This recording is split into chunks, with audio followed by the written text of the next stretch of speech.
Well, a combined video for these two pieces of Spencer Stevenson mid-century English porcelain china from the Royal Stuart branding that they had.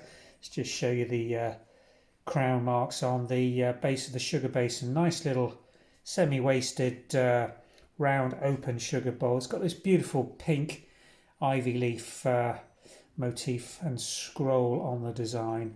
Nice English bone china, pure white. Don't know whether you can see my hand reflecting behind that, the shadows coming from it.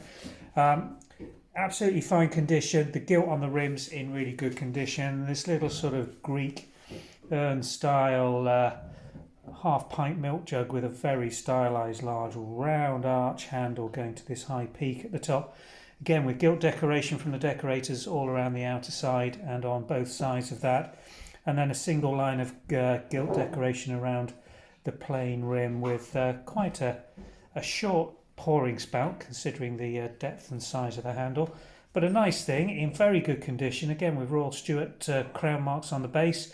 Spencer Stevenson, England, the manufacturer of these pieces. We've got some teacup trios in this design and some spare side plates and saucers also, if you recognise this pattern.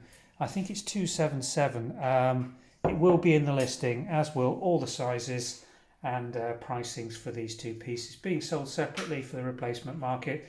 Available on the Vintage and Antiques website, and as usual we'll pop a link in the description below taking you through to the website listings. Thanks for watching.